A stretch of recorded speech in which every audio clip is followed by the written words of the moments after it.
3 invités avec nous chaque soir pour décrypter les mouvements de la planète marché. François Chollet est avec nous, le président de Montségur Finance. Bonsoir François. Bonsoir. À vos côtés, Benoît Vesco, le président de Delubac Asset Management. Bonsoir Benoît. Bonsoir Grégoire. Et Benoît Pelloual qui est également en notre compagnie ce soir, le directeur des investissements de Natixis Wealth Management. Bonsoir Benoît. Bonsoir Grégoire. Benoît Pelloual, je commence avec vous. Et ce rebond effectivement de quelques heures qui a débuté hier assez massivement sur le marché américain, qui se propageait à l'Asie au cours de la nuit et ce matin pour se réverber en Europe également au moment où on se parle. Qu'est-ce qui inspire ce rebond de la part des investisseurs et des marchés, Benoît ? Alors, à mon sens, ce qui inspire ce rebond, c'est surtout le soulagement, en réalité, probablement de voir que les scénarios les plus sombres autour de ce conflit sont peut-être pas les plus probables, en tout cas. C'est notamment l'hypothèse d'une fermeture ad vitam aeternam de ce détroit. On voit que c'est dans l'intérêt de personne, notamment celui des Iraniens, mais donc il y a vraiment un effet de soulagement et qui vient à mon sens surtout de ce qui vient du côté iranien, c'est-à-dire que Trump a montré sa volonté de sortir rapidement du conflit. Il y avait cette dimension conflit existentiel pour le régime iranien, donc cette idée qu'il pourrait aller jusqu'au bout, et ça c'était, je pense, un point de très grande incertitude pour les marchés, le fait que l'Iran fasse savoir que effectivement il ne souhaite pas aller beaucoup plus loin dans le conflit, il souhaite en sortir également. Je pense que c'est un vrai point de soulagement pour les marchés, et qui est probablement aussi amplifié par tout un tas de phénomènes aussi techniques sur le marché. Il y avait un positionnement qui était particulièrement négatif en termes d'anticipation. Au terme d'un mois de guerre, quand même beaucoup d'investisseurs sophistiqués ou plus ou moins sophistiqués s'étaient libérés du poids des actions et du risque. Exactement. Donc il y a eu repondération de tout un tas de portefeuilles, et donc cet effet de soulagement, il est un peu amplifié par ces effets techniques. Maintenant, est-ce que ça veut dire que c'est la fin des problèmes ? Absolument pas. En tout cas, c'est pas. Il y a le soulagement d'écarter probablement les scénarios les plus négatifs. Maintenant, la grande question, il y a beaucoup de questions en réalité. Déjà aussi, que va faire Israël dans la poursuite de ce conflit, parce qu'ils poursuivent des objectifs qui sont vraisemblablement assez différents des États-Unis, même si on peine à savoir quels sont exactement les objectifs. Mais surtout, c'est la question essentielle pour les marchés, c'est ce qui se passe autour du détroit. Et pour l'instant, ce qui se passe autour du détroit, à peu près rien. Il n'y a toujours pas le trafic maritime est toujours interrompu. Et l'idée que véhiculait Trump hier, sur laquelle il revient aujourd'hui, était de dire qu'il avait la possibilité que les Américains quittent le conflit, en tout cas mettent fin au conflit, peu important une réouverture du détroit d'Ormuz, c'est une incertitude très importante, parce que s'ils font ça, si on se place dans cette situation-là, ça veut même dire que l'Iran se retrouve quasiment renforcé dans sa mainmise justement sur ce détroit, parce que si les Américains s'en échappent, sortent de cette situation, est-ce que même si on a une coalition internationale sans la force de frappe des États-Unis suffirait à faire suffisamment de pression sur les Iraniens pour le réouvrir complètement ? Même si on veut le sécuriser complètement à travers une force internationale, ça implique entre-temps une escalade, vraisemblablement. Donc il y a vraiment ce point d'incertitude qui reste très très important pour les marchés, qui laisse quand même à penser que le monde après ce conflit sera plus tout à fait pareil dans le détroit, et qu'il faut probablement s'attendre à ce que c'était déjà un point chaud avant le déclenchement du conflit. Il y a des chances que ça soit un point encore plus chaud après, qui reste problématique et qui dans le court terme continue de polluer pas mal les marchés, parce que c'est le principal levier aussi du côté iranien. Ils ont que peu de raisons d'aller dans le sens de négociations faciles, puisque c'est leur principal élément de négociation. Maintenant, il faut aussi garder en tête, je pense que c'est ce que les marchés voient également, c'est que c'est pas dans leur intérêt non plus de le fermer complètement. Donc, il y a la voie pour des négociations. Ça va pas être simple. C'est probablement encore une situation avec beaucoup d'incertitudes et pas mal de volatilité, mais il y a quand même matière à accepter ce soulagement de la part des marchés. Ils reposent pas sur rien et sur quand même des choses qui sont un peu plus rationnelles. Extrême peut justifier effectivement ce rebond de soulagement de la part des marchés, quand bien même les conséquences à court terme et à moyen long terme sont pas encore bien identifiés, ou en tout cas sont pas encore complètement définis. Comment vous voyez, alors avant de parler des conséquences de moyen long terme, Benoît Vesco, comment vous regardez des éléments qu'on a tous et qui peuvent changer d'une heure à l'autre, évidemment avec Donald Trump, mais qu'est-ce que vous comprenez à la manière dont ce conflit pourrait se terminer? Est-ce que le marché a bien déconnecté la situation militaire et les opérations américaines dans le Golfe de la situation du détroit d'Ormuz? Oui, alors c'est pas simple, vous l'avez dit, ça, on fluctue suivant les commentaires de Donald Trump jour après jour. mais on a quand même le sentiment depuis quelques jours qu'il essaye de trouver une porte de sortie. Donc c'est aussi ça qui, petit à petit, rassure un peu les marchés, parce que un conflit qui se prolonge, qui se durcit, c'est vraiment pas le bon scénario. Pour l'ensemble de la croissance mondiale, en fait. Donc ça, c'est un premier point. Effectivement, il est capable de tout, donc de capituler en race campagne en disant qu'il a gagné, c'est possible. Ce serait sûrement pas une victoire géopolitique, mais à la limite, je sais que pour les marchés, ce qui va importer là, il y a toujours un côté un peu très pragmatique des marchés, c'est est-ce que le détroit refonctionne ou est-ce qu'il est toujours fermé ? Donc c'est ça le sujet. Est-ce qu'il refonctionne avec un péage iranien ? Tout est possible, on vient de l'évoquer. Mais à la limite, pourquoi pas. On laisserait faire ça. Donald Trump, ce qu'on appelait un temps la communauté internationale, le bloc occidental pourrait laisser effectivement un détroit d'Ormuz à péage sous contrôle iranien. À l'heure actuelle, on peut tout imaginer. On peut tout imaginer. Après, effectivement, on ne revient pas à l'instant d'avant comme ça. Et de toute façon, le marché s'est mis dans la perspective que ça va durer quelques mois, parce que de toute façon, les infrastructures sont touchées. Les chaînes d'approvisionnement sont touchées, et donc il faudra quelques mois, plusieurs mois, pour que tout ça se remette en fonctionnement normal. Donc c'est clair que ce sujet-là, il est vraiment essentiel pour les marchés. Un, la durée, et deux, des perspectives sur la remise en conformité de l'ensemble de la croissance et du fonctionnement des chaînes mondiales. Quelques mois, mais là aussi on pourrait y revenir, Benoît, quelques mois pour la durée de ce conflit, si c'est une hypothèse aujourd'hui évaluée par le marché, si on tient compte de la diffusion des effets macroéconomiques, que ce soit sur les prix, que ce soit sur l'activité, ça veut dire quand même que l'année 2026, elle est réglée, entre guillemets. On n'aura pas les 3% de croissance mondiale qu'on pouvait anticiper en début d'année et qui semblait être un consensus, d'ailleurs, assez solide. Moi, je me souviens très bien des discussions de marché qu'on avait en début d'année.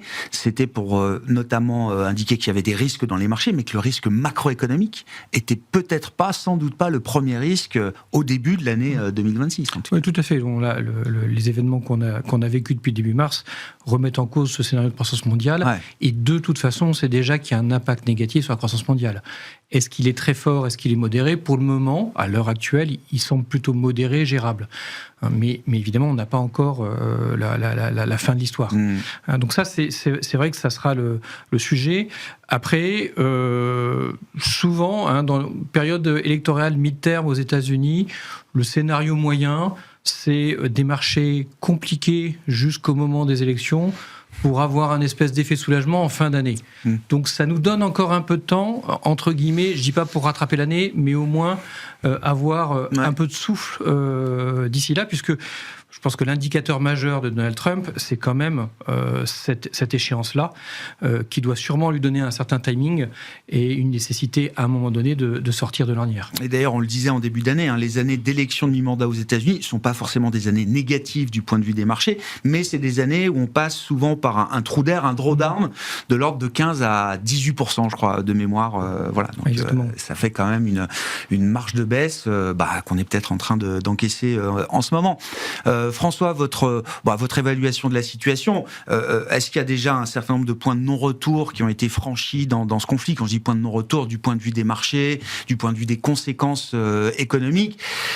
Et à l'inverse, est-ce qu'il y a une partie du choc qui est encore réversible et qui peut permettre de conserver en partie certains scénarios macro ou de marché qu'on avait pour 2026 ? Alors, première certitude, c'est que Trump a gagné ce conflit, puisque de toute façon, quoi qu'il arrive, il aura gagné. Si c'est lui qui le dit, il organisera le scénario pour dire qu'il a gagné, et s'il gagne le conflit sans ayant réglé le problème d'Ormuz, en fait, c'est peut-être pas un problème pour lui, ça risque de rester un problème pour nous. Donc ça, c'est la première chose, c'est qu'il ne faut pas se tromper, on est, nous, bien plus concernés que lui par ce qui passe au travers de ce détroit, même s'il ne faut pas oublier que l'essence et le gasoil aux États-Unis subissent aussi, malgré tout, même si c'est un pays exportateur et des difficultés, ils n'ont pas le même problème sur le gaz, mais sur le pétrole. Ils ont du mal à raffiner leur pétrole, ils sont obligés d'importer du pétrole pour le raffiner dans leur raffinerie et le distiller et le mettre ensuite à la pompe. Au-delà du bonbon sur le fait que Trump a gagné, la question c'est le timing, le scénario qui paraît le plus positif, favorable, serait effectivement qu'il tienne son calendrier et qu'à l'issue d'1 à 2 semaines supplémentaires qu'il a pu annoncer de négociations, on ait une solution qui réponde à l'ensemble de ces critères et qui, pourquoi pas, dans le meilleur des scénarios, réouvrirait rapidement le détroit d'Ormuz, auquel cas, je pense que la croissance sera peu affectée, finalement, et qu'on retrouvera assez vite les métriques qui étaient ceux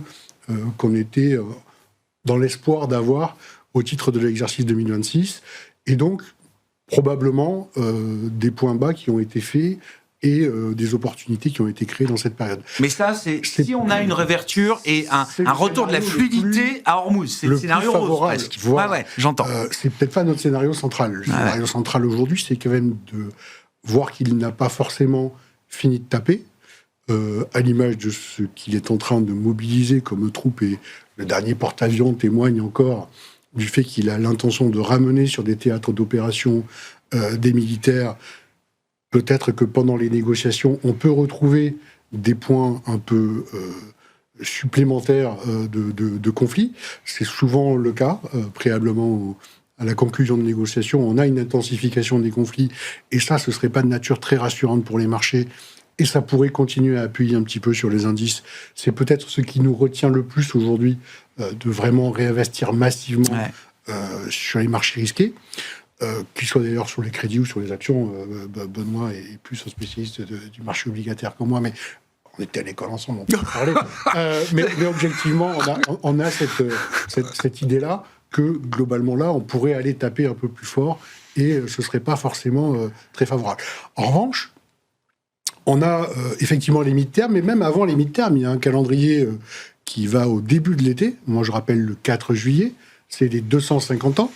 Et donc, je pense que c'est une date anniversaire qui va être largement préparée dans le narratif, dans le marketing et les grands succès de l'administration Trump, préalablement à ce fameux 4 juillet 2026, qui sera une étape marquante de l'histoire américaine. Et donc, je pense que si on a un peu de patience, quelques mois, ce qui est a priori abordable pour l'investisseur qui vient sur des fonds actions avec un horizon d'investissement de 5 ans, quelques mois finalement, c'est peu de choses, et cette période a quand même ouvert des opportunités assez significatives, notamment aux États-Unis, puisque a priori, je pense qu'on aura aux États-Unis certains segments de marché, et notamment les valeurs technologiques, qui ont subi une correction extrêmement forte, une compression des multiples assez historique. On est passé d'à peu près 30 fois les résultats à venir à un peu moins de 20 fois.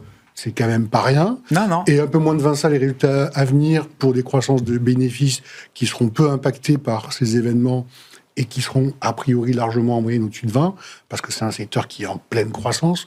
Objectivement, c'est pas des ratios de valorisation très inquiétants. Donc, malgré tout, même dans cette période d'incertitude, l'investisseur un peu long, c'est-à-dire dans la durée d'investissement recommandée, trouve des points d'entrée, y compris en Europe et aux États-Unis. Peut-être que sur les valeurs technologiques notamment, on a des points d'entrée avec un peu de vigilance peut-être sur le choix, mais globalement, dans l'ensemble, on a des points d'entrée. Débat alors, Benoît, qui est le plus affecté par ce choc, peut-être, sur le plan macroéconomique et du point de vue du marché, effectivement, ou est-ce qu'on a envie d'imaginer se repositionner une fois que la situation sera peut-être un peu plus claire et qu'on aura un peu plus d'arguments pour aller vraiment reprendre du risque? Est-ce que c'est sur les valeurs technologiques américaines qui baissaient depuis le mois d'octobre et qui commençaient à susciter une forme de défiance quand même de la part des investisseurs? Est-ce que la baisse de plusieurs points de valorisation fait oublier, ou en tout cas remise le débat qu'on avait sur le risque de bulle IA, le problème des retours sur investissement, des capex, etc. Ou à l'inverse, est-ce qu'on peut trouver des opportunités en Europe à travers des thématiques qui étaient celles bien en place là aussi avant le conflit dans le Golfe, le thème des infrastructures, de la défense, de la souveraineté, de l'industrie, etc. Alors, tant qu'on reste dans ce scénario d'un conflit qui n'a pas vocation à s'éterniser, encore une fois, c'est vraiment un paramètre très très important, des rééquilibrages de portefeuille peuvent s'entendre, effectivement, quand on voit que la prime des valeurs technologiques est quasiment retombée à presque rien par rapport au reste du marché. Je peux comprendre que dans des portefeuilles, si on avait beaucoup joué l'Europe, etc., qu'on procède à des rééquilibrages, ça s'entend très très bien maintenant. Que la valo du Nasdaq soit quasiment équivalente à celle du S&P 500, ça n'arrive pas tous les jours. Exactement. Maintenant, plus fondamentalement, je sais que le marché a surtout joué jusqu'à présent le risque macroéconomique assez évident, c'est-à-dire l'Europe est plus dépendante de l'énergie, donc ça souffre plus, etc. Mais en réalité, nous, ce qui nous préoccupe plus fondamentalement, et d'autant plus si on se place dans un conflit relativement limité dans le temps, c'est que ce choc, finalement, parce qu'il aura un impact sur la croissance et sur la situation d'avant le conflit, l'impact, il est peut-être plus négatif aux États-Unis qu'en zone euro en réalité. La zone euro souffrirait si le conflit vraiment s'éternise. En revanche, aux États-Unis, il n'y a peut-être pas besoin d'un conflit qui s'éternise pour faire des dégâts, parce que la situation de l'économie américaine était, contrairement à l'Europe, très différente, dans la mesure où c'était une économie qui n'avait pas encore fait son freinage, elle amorçait son freinage, alors qu'en Europe, on se stabilisait, on avait même un début de reprise très timide. Mais... C'était deux scénarios un peu à front renversé. Exactement. On voyait cette reprise cyclique, ce vent cyclique porteur pour l'Europe avec une réaccélération des économies. À l'inverse, on pouvait dessiner un scénario de ralentissement, en tout cas sur quelques trimestres de l'économie américaine. Et si on se place dans cette situation, ce qui vient de se produire vient appuyer sur les points d'inquiétude qu'on avait avant le conflit, c'est-à-dire qu'une économie qui est censée être appelée à freiner, mais surtout une persistance de l'inflation plus matérielle qu'en Europe, où on a regagné la maîtrise de l'inflation. Et ça, c'est très important. Il faut bien avoir en tête que le sujet principal aux États-Unis, c'est l'affordability crisis, donc cette crise de pouvoir d'achat, et que justement, et c'est important notamment dans l'éventuelle réponse et de posture de la Banque centrale, ce qui est important, c'est les anticipations d'inflation de la part des ménages. Elles auraient peut-être tendance à être un peu plus volatiles aux États-Unis, dans une économie où on n'a pas fondamentalement renoué avec la maîtrise de l'inflation. Et l'autre élément qui implique cette prudence plus fondamentale, en réalité, et qui nous a incité à garder notre positionnement quand même plutôt pro-européen malgré les difficultés, c'est effectivement ce qui se passe autour du crédit aux États-Unis, parce que dans une économie qui n'a pas regagné la maîtrise de l'inflation, elle n'a pas pu baisser suffisamment les taux.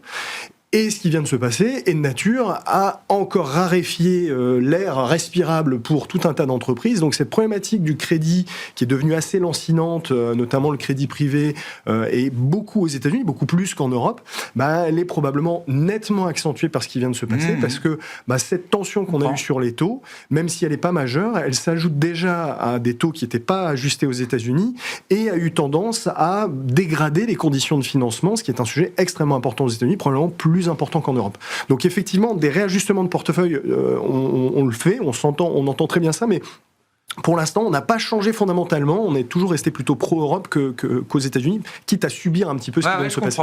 Je rajoute au chapitre des fragilités, aux vulnérabilités de l'économie américaine, la question de la consommation et d'un consommateur, d'une consommation toujours plus concentrée vers le haut de la pyramide, et un consommateur qui est de plus en plus sensible aux effets de marché. Les actions représentent 25% du patrimoine net des ménages américains aujourd'hui, qui est un chiffre historiquement élevé. Donc une baisse du marché action, ça peut tout de suite se traduire par moins de consommation. Exactement, et c'est pour ça qu'on était particulièrement préoccupés sur la semaine qui vient de s'écouler, où justement les marchés américains ont en fait commencé à ne plus être épargnés du reste, ont commencé vraiment à souffrir. Et effectivement, c'est très important parce que le rôle joué par les marchés à travers les effets richesses dans la consommation aux États-Unis est extrêmement important du fait de ce poids. C'est quasiment ces ménages les plus riches qui détiennent les actifs et qui tiennent la consommation américaine. Donc ça, c'est un sujet central, mais aussi, encore une fois, sur les anticipations de baisse de taux, parce que si le marché américain en est là aujourd'hui, c'est parce qu'on anticipait une politique monétaire qui allait continuer de s'ajuster. On peut légitimement penser que ce ne sera pas vraiment le cas cette année, et donc la problématique des marchés actions, elle redevient centrale pour la macro américaine. Benoît Vesco, sur les effets un peu macro et de marché déjà à attendre de ce choc, de cette guerre du Golfe, et puis sur la manière dont les banques centrales peuvent répondre ou non à cette situation. Oui, et je compléterai peut-être les propos de François et Benoît sur les opportunités des marchés, parce que à chaque crise, ces opportunités, alors c'est facile de le dire après coup, c'est toujours difficile de le vivre au moment, mais sur les marchés obligataires, on retrouve les marchés obligataires comme les banques centrales se sont tout de suite mis dans un scénario de hausse de l'inflation à court terme. Et donc, on a retrouvé des rendements sur des parties courtes obligataires, les 2-5 ans en moyenne, assez attractifs. Quand on regarde des émetteurs privés notés BBB, donc notation moyenne dans l'ensemble des entreprises, échéance 3-5 ans, on va se rapprocher en ce moment des 4%. Ce qui redevient quand même des choses assez attractives, parce qu'on reste sur des émetteurs de qualité, pas vraiment de risque de défaut. Et si on a un horizon de placement relativement court, 3 ans et quelques, tout de suite, on a quand même un rendement qui est quand même vraiment intéressant. Donc ça fait partie de ces opportunités qu'il faut quand même regarder. C'est jamais facile, mais quand on a des liquidités, parquet sur dur court terme, regarder ces sujets-là peut être intéressant. Voilà. Et ça, c'est complètement inhérent au discours des banques centrales, qui n'a pas été simple, parce que les banques centrales, alors BCE, elles n'ont que des coups à prendre, généralement dans ce genre de situation. C'est pas faux. Choc exogène, donc pas encore d'effet de second tour. La Banque centrale européenne, alors son mandat est simple. L'avantage, c'est que je regarde l'inflation et que l'inflation. Donc choc exogène, l'inflation va monter. Avant d'attendre des effets de second tour, je commence à réagir. Alors, les banques centrales, elles ont 2 armes. Elles ont l'arme des taux directeurs, bien entendu, mais elles ont aussi l'arme de la communication. Bon, c'est cette première qu'elle utilise, évidemment. Et puis, elle a même fait un petit peu de rétropédalage après coup pour essayer de temporiser un peu les choses. Mais évidemment, elle est tout de suite en vigilance, puisque quand on regarde les marchés obligataires, on a vite vu ces anticipations inflationnistes tout de suite monter de 40-50 points de base. Et il fallait qu'elle réagisse pour essayer de casser ce mouvement-là. Cette dynamique. Ça, c'est essentiel pour elle. D'accord. Est-ce qu'il faudra qu'elle aille jusqu'à une montée des taux directeurs ? Là, je serais plus réservé parce que on est vraiment dans une phase de choc exogène. On ne voit pas d'effet de second tour pour le moment. C'est vrai que c'est trop tôt, mais les chiffres de cette semaine ne montrent rien. Non. On ne capture pas encore la totalité de ce qui s'est joué en mars, notamment sur l'énergie. Voilà. Et puis, moi, je rappelle toujours cette période où Jean-Claude Trichet, été 2008, monte ses taux directeurs d'1 quart de point, pour ensuite, à toute vitesse, les rebaisser, puisque on sait ce qui s'est passé ensuite en 2008. Donc... Et les remonter 2 fois en 2011. Je rappelle aussi, 2 hausses de taux en 2011, juillet et septembre. Tout à fait, crise de zone euro en 2011, même scénario. Donc on peut imaginer qu'ils ont quand même ce scénario-là aussi en tête et qu'ils vont d'abord utiliser l'arme de la communication. D'autant que c'est intéressant, ce que vous décrivez là, effectivement, et dès les premières heures du conflit, le marché, les banques centrales se sont focalisées sur l'aspect inflationniste potentiel. Depuis le début de la semaine, on voit des taux longs souverains qui ont plutôt tendance à baisser quand le pétrole, lui, baisse un peu, mais reste quand même autour de $100. Oui, alors après, il y a un élément technique classique. Si le pétrole se bloque à même $120 pendant un an, dans un an, il n'y a plus de hausse des prix de l'énergie. Donc, il y a aussi ce phénomène-là. Alors, il n'est pas sympathique parce qu'il y a quand même une perte de pouvoir d'achat et une ponction sur le consommateur. Mais il y a aussi ce phénomène-là. Donc ça, c'est logique qu'à un moment donné, une fois qu'on a acté sur les marchés obligataires un certain nombre de mauvaises nouvelles sur les hausses de prix, on temporise. Et puis, parallèlement, des banques centrales qui ont un discours peut-être un tout petit peu moins faucon depuis quelques jours. Oui. En tout cas, des prises de parole plus équilibrées, y compris au sein de la Banque Centrale Européenne. Villeroy de Galhau s'est exprimé, effectivement, avec une parole plus ouverte, plus équilibrée sur la réaction possible de la Banque Centrale Européenne à l'occasion de la prochaine réunion du 30 avril. Le fait que les taux longs se mettent à baisser là depuis le début de la semaine, ça nous dit quelque chose ou pas, François ? Ça nous dit... que ce sera un peu plus facile, peut-être, que s'il continue à monter comme ça, parce que, sincèrement, on atteignait des niveaux assez douloureux. Si on passe les 3% allègrement sur l'autoréférence allemand à 10 ans, ça va commencer à se sentir, notamment sur les pays comme la France qui ont tangenté les 3,80. Donc, ces 80 points de base d'écart nous font de plus en plus mal chaque jour qui passe. Dans les autres points de vigilance, dans le calendrier, et juste pour le remettre devant nos yeux, on arrive aujourd'hui en avril, et c'est pas une blague, on est bien dans la publication des résultats du premier trimestre. Ça va commencer, oui. Ça va commencer. Et quand on regarde ce qui a été anticipé, depuis le début de l'année. Dans ce scénario qu'on citait, qui était très favorable, j'ai pas vu encore de correction sur les attentes de profit pour 2026. Et c'est peut-être... les boîtes commencent à peine à communiquer, en fait. Alors, c'est peut-être l'autre point de vigilance, en dehors de ce que je citais tout à l'heure, à savoir une intensification de l'effort et des combats. C'est effectivement le deuxième point de vigilance qui me paraît important. Attention, on va avoir des publications qui risquent d'être un peu plus prudentes, ne serait-ce que par prudence des dirigeants et pour éviter les mauvaises surprises de la part des dirigeants d'entreprise que nous allons rencontrer à l'occasion de ces publications. Donc les 14%, on attend quoi aux US, 14%, c'est ça, autour de 14-15%. Ça n'a pas beaucoup varié. Ils vont être alors, challenging.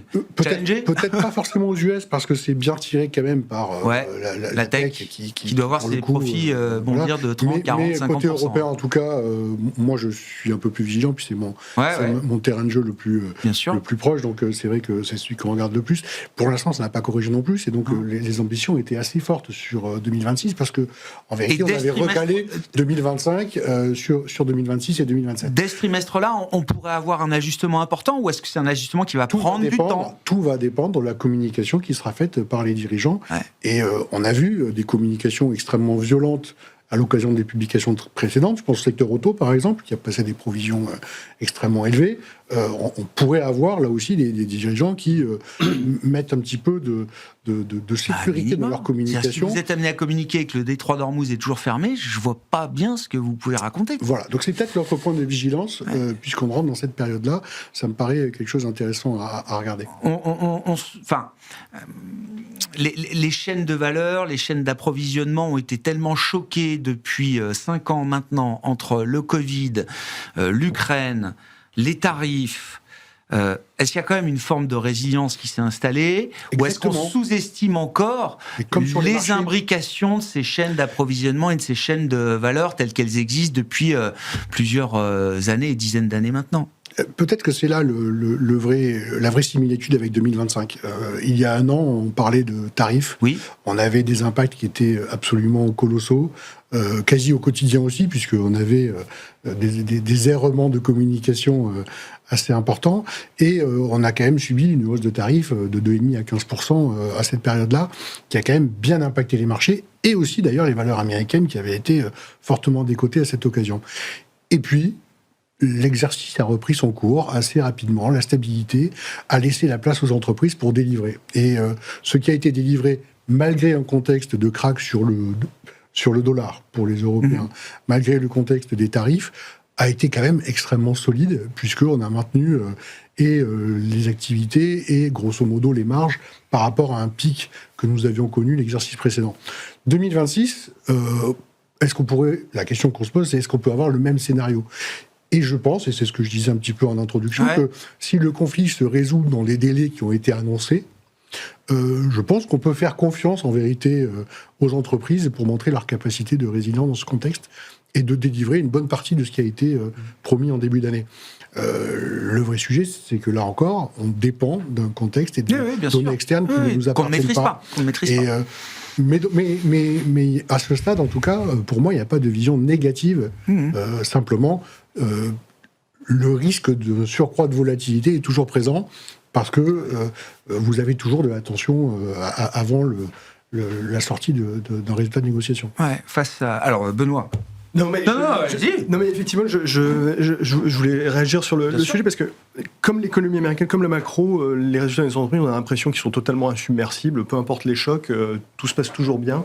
Et je pense que la multiplication comme ça des chocs à un moment ou à un autre va se traduire quand même assez concrètement. Et déjà, on avait beaucoup de doutes sur le consensus des profits américains à 15%.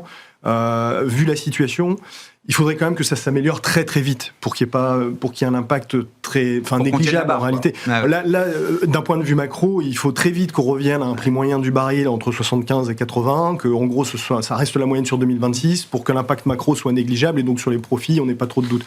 Si on reste quand même dans un prix du baril un peu plus tendu, et il ne faut pas qu'il soit tendu nettement plus, mais nous on a fait les calculs sur un prix moyen du baril à $90 sur l'ensemble de l'année. L'impact sur les profits va être très significatif. Ça implique pour nous une croissance aux États-Unis qui est amputée de 0,4 et une croissance européenne qui est amputée de 0,8. Si on fait ça sur l'ensemble de l'année, ça implique des profits, une croissance des profits. Alors encore une fois, c'est quantitatif, c'est très théorique, mais ça fait tomber quand même la croissance des profits aux États-Unis entre 3 et 4%. On passe de 15 dans le consensus à seulement 3-4%, donc c'est quand même très significatif. Et parce que là, il n'y a plus la capacité de transmettre les hausses de coûts dans les prix finaux. Exactement. Le choc logistique Covid. Mais en fait, il n'y a pas de réponse budgétaire. Est-ce qu'il y a un mimétisme possible de la part des entreprises, les comportements qui ont été très bien documentés pendant la période inflationniste, de greedflation, d'inflation par les marges. On parlait même de certains passagers clandestins un peu de l'inflation, qui en profitaient pour reconstituer des marges parfois très faibles historiquement, en se disant, tiens, tout le monde monte les prix, il n'y a pas de raison que j'en profite pas aussi un peu. Cette période-là, elle est... je doute qu'il y ait encore cette possibilité, parce que déjà, on était dans une économie qui repartait très fort. Là, c'est pas le cas, elle est plutôt en train de ralentir, qui était stimulée par des chèques. Donc là, en plus, il n'y a pas de réponse budgétaire, et c'est tant mieux. Enfin, il n'y a pas d'austérité budgétaire non plus. Exactement. Benoît. Il y a quand même de l'épargne, il y a encore ici et là des soutiens. Mais à mon sens, la capacité à transmettre les hausses de prix, elle est bien moindre qu'à cette époque. Et donc, ça fait longtemps où on dit que justement l'impact des tarifs, on ne le voit pas parce que les entreprises le compressent dans leurs marges. À un moment ou à un autre, elles n'auront pas d'autre choix. Donc, ça risque de se voir à un moment ou à un autre, en fait. Ce ne sera pas gratuit. Et donc, si effectivement, on est dans un scénario qui n'est pas un scénario extrême, $90 le baril sur 2026, juste ce qui vient de se passer, on peut tout à fait l'envisager.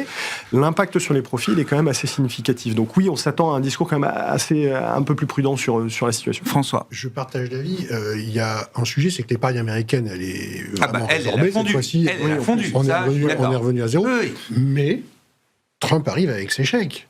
N'oubliez pas qu'on arrive dans la période où il va commencer à distribuer à côté de... Chèque de la liberté. Exactement. Bien sûr. Et donc, on va avoir, là aussi, une réaction peut-être du consommateur américain à ces montants qui seront redistribués... en tout cas, d'un point de vue du timing, ça me paraît assez juste. Donc on va rembourser les tarifs aux entreprises qui les ont payés, on va utiliser les mêmes revenus et recettes des tarifs pour faire des chèques aux Américains, et puis on utilisera toujours ces mêmes tarifs pour se désendetter. Enfin, ça fait beaucoup d'objectifs pour une seule cagnotte quand même. non, mais oui, effectivement. Mais c'est significatif quand les ménages, notamment les plus modestes, reçoivent des chèques dans leur boîte aux lettres. Oui, c'est pas quelque chose qui c'est consommé. Et à $4 ça a vraiment un impact effectivement, sur les ménages les plus contraints. Ouais. Sur le comportement des entreprises, Benoît, je voyais acquiescer où effectivement il y a plus la place pour transmettre et diffuser. Parce que la hausse des coûts des intrants, ça va très vite. Dans les enquêtes de mars, là on a eu des enquêtes PMI, je crois, ou ISM cet après-midi pour les États-Unis. Les prix payés se sont déjà envolés. Quand les prix facturés, eux, ils n'ont pas encore bougé. Oui, alors la difficulté, c'est qu'en plus, on va avoir sûrement on rentre effectivement dans la période des résultats et des communications aux entreprises. On n'aura pas forcément des messages clairs secteur par secteur. Et ils sont comme nous.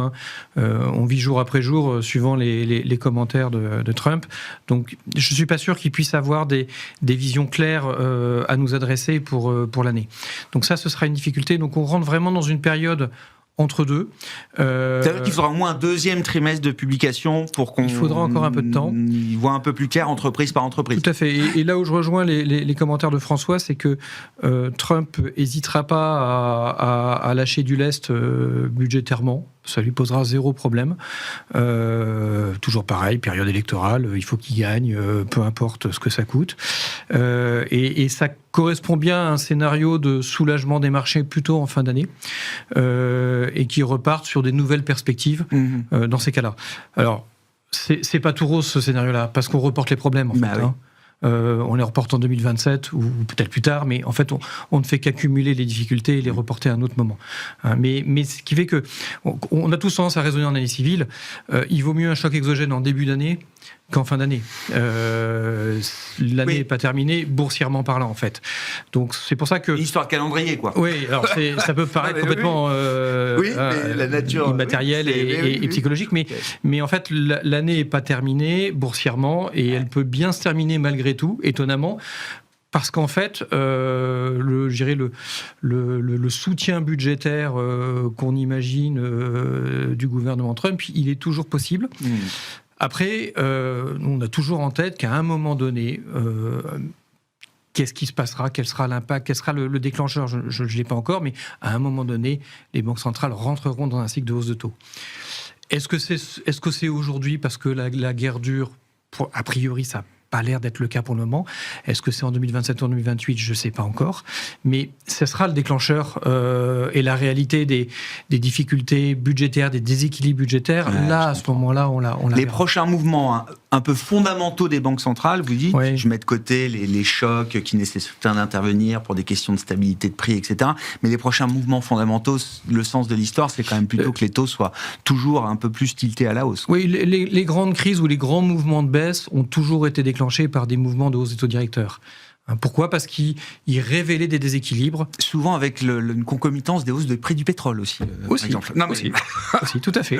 Donc voilà. Et pour le moment, est-ce qu'on l'a tout de suite ? Est-ce qu'on l'a dans 1 ou 2 ans ? On n'a pas la réponse encore.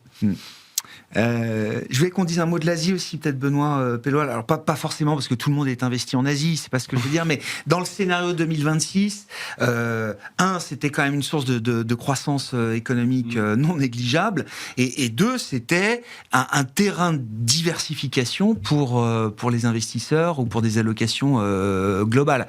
Je comprends que l'histoire européenne, l'histoire américaine peuvent se poursuivre chacune à leur manière. Est-ce que l'histoire asiatique, elle a été profondément abîmée, là, quand même? Elle a été en partie abîmée, probablement, et parce que, effectivement, alors nous, on parle de l'impact macro concernant l'Europe, il est encore plus important pour les pays. Là, on parle de vraie disruption, on parle de rationnement, on parle de poches de pénurie, ici et là, dans certains pays déjà. Exactement, et d'ailleurs, justement, on peut voir un peu cette difficulté. Beaucoup ont été surpris que le dollar rebondisse finalement pas tant que ça. En fait, on s'aperçoit que c'est parce que, notamment, les détenteurs de créanciers étrangers ont justement plutôt vendu des treasuries parce que, justement, ils ont besoin de cash, et il y a quand même quelques problèmes, et c'est pas mal de pays d'Asie. Nous, l'Asie, on l'a traité vraiment, encore une fois, l'objectif dans la location, c'était de faire autre chose que uniquement des États-Unis. Essentiellement de revenir sur un cœur Europe, et l'Asie était traitée un peu comme une diversification à cette stratégie. J'avoue que c'est effectivement un peu moins vrai aujourd'hui vu ce qui s'est passé. Les dégâts causés par cette crise énergétique sont peut-être un peu plus douloureux en Asie, notamment la dépendance vis-à-vis du gaz, parce qu'on parle beaucoup du pétrole, mais la dépendance vis-à-vis du gaz, elle est plus importante. Et donc effectivement, j'ai envie de dire, on se concentre un peu plus sur l'Europe dans les portefeuilles. Et effectivement, cette histoire de diversification, elle est peut-être un peu mise en stand-by vu ce qui vient de se passer. François, si on dit un mot à nouveau de l'Europe, à travers ce qui peut être utilisé comme une nouvelle piqûre de rappel de nos dépendances à l'énergie, à différentes formes d'énergie, notamment. Alors pourtant, l'histoire récente n'a pas été avare en matière de piqûre de rappel. Mais toujours pas de gaz, toujours pas de pétrole. Il n'y a rien de nouveau depuis 2022. La guerre russo-ukrainienne se poursuit, et désormais le détroit d'Ormuz est bloqué. Est-ce que, si on cherche des sources d'opportunités, est-ce qu'il y a une vraie opportunité d'aller plus loin dans l'Europe de l'énergie, en tout cas dans les dépenses d'investissement, pour nous rendre plus autonomes, plus résilients face à ces crises énergétiques? Alors, on applaudirait tous les mesures du plan Draghi sur l'Europe. Je crois que là, clairement, on sera ravis. Et je pense que, de toute façon, la pontification qu'on a et les taux longs qui ont trouvé des points hauts récemment sont pas de nature à être retournés, tout simplement parce qu'il va falloir investir massivement et que on va avoir un peu plus de concurrence dans les émissions obligataires souveraines, que ce soit en Europe, mais aussi en concurrence avec les refinancements américains et toutes les émissions souveraines par le monde, puisque, y compris au Japon aujourd'hui, on a des taux qui sont intéressants pour les épargnants japonais. Donc on a un contexte un peu différent, et je ne pense pas qu'on ait à ce stade terminé le mouvement haussier sur les taux longs souverains, de par cette volonté d'investissement et cette concurrence qui va être accrue sur les émissions. Maintenant, est-ce que c'est une période pour les investisseurs extrêmement compliquée? Je suis les avis de Benoît. On trouve des opportunités. Nous avions du cash dans les portefeuilles. Il a été mis en crédit plutôt investment grade à 2-3 ans. On récupère quand même une marge de rémunération qui me paraît intelligente. On a pas mal refondé nos allocations dans cette période-là, même sur les parties d'ailleurs risquées, les produits de type high yield européens, on avait des fonds qui avaient des échéances plutôt courtes, avec lesquelles on était maintenant confortable, mais on avait fait l'essentiel du chemin espéré au départ.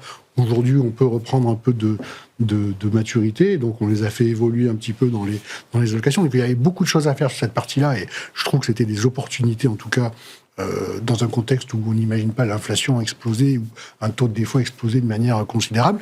Et puis sur la partie action, c'est des années pas simples, mais c'est des années dans lesquelles on fait notre travail. Et puis finalement, si les indices patinent un peu et qu'on arrive à faire de la gestion discrétionnaire et à travailler correctement à l'intérieur de cela, on va se réjouir parce que c'est ce qui fait que nos maisons ont des chances de rester là face aux grands fabricants d'indices. Et donc, nous, c'est plutôt des périodes qui sont un peu de stress, effectivement, mais c'est pas forcément des moments révélateurs pour la gestion active. Oui, puis c'est des moments où on arrive à sortir du lot, en vérité. Et donc, c'est des choses qui durent depuis maintenant 3-4 ans. On a un régime de marché qui nous est favorable depuis maintenant plusieurs exercices. C'est pas simple, notamment sur les valeurs de croissance, mais pour le coup, on a des marchés qui s'arbitrent très vite. On a des marchés qui sont assez algorithmé, donc c'est vrai que la gestion traditionnelle buy and hold est un peu mise en difficulté. Nous avons fait beaucoup évoluer nos modèles de gestion, on est beaucoup plus souple et agile aujourd'hui, avec des taux de rotation qui a été quasiment multipliés par 10 sur nos fonds. Donc c'est vrai que ça nous permet de capter un peu plus d'alpha dans ces périodes. Donc c'est pas des périodes difficiles pour nous, oui, parce qu'il faut travailler et agir. C'est plus sportif. C'est des périodes où on s'exprime un peu mieux. Mais c'est là où la valeur peut vraiment s'exprimer. Dans un contexte de marché, c'est peut-être le dernier point sur lequel je voudrais conclure, qui n'a pas vraiment changé. Le marché, ça fait maintenant plusieurs années qu'il corrige tout au fil des trimestres des gros excès et d'une manière très violente. On l'a vu sur le software, on l'a vu sur le luxe il y a 2-3 ans, etc. Sans remettre en question deux choses, ni la tendance de fond, ni l'attractivité pour l'épargne.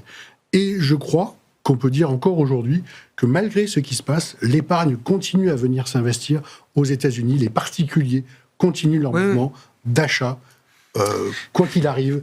Via des ETF. Notamment via des ETF.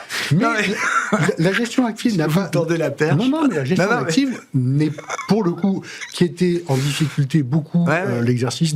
Ça fait maintenant 2 trimestres qu'on a des flux qui redeviennent positifs sur la gestion active. Bon, Benoît Vesco, vous avez le mot de la fin, mais point très intéressant noté par François. C'est un environnement plus sportif, un régime de volatilité différent, peut-être structurel d'ailleurs, qui est en train de s'installer, mais c'est un environnement dans lequel la gestion active a des chances qu'elle n'a pas dans d'autres environnements plus calmes. On est sorti de ce monde ultra polarisé qu'on a vécu 2024-2025, ultra plus polarisé géographiquement et sectoriellement, parce que c'était les US et quelques valeurs. Donc on revient vers des schémas beaucoup plus classiques et beaucoup plus diversifiés. Ça nous va bien. La crise actuelle, elle renforce certaines thématiques qui avaient été mises en exergue par l'intelligence artificielle, autour de l'énergie, production d'énergie propre, efficacité énergétique, transport d'énergie. Tout ça reste complètement vrai et validé. Souveraineté aussi. Attention peut-être aussi aux fausses bonnes idées sur la défense, parce que quand on voit la première puissance militaire est quand même mise en difficulté par une production de drones à bas coût, il faudra se poser des questions sur cette industrie et qui devra se renouveler quand même. Intéressant. Très intéressant. Un secteur de la défense qui a plutôt eu tendance à baisser. Alors, peut-être des profits à prendre, quand même, sur un secteur qui a beaucoup rallié depuis plusieurs mois et plusieurs trimestres, mais depuis le début du conflit, c'est un secteur qui ne défend pas, entre guillemets, sur les marchés, pour le coup. Merci beaucoup, messieurs, d'avoir été les invités de Planète Marché ce soir. Benoît Vesco, de Lubac Asset Management, François Chollet, Montségur Finance, et Benoît Pelloual, Natixis Wealth Management.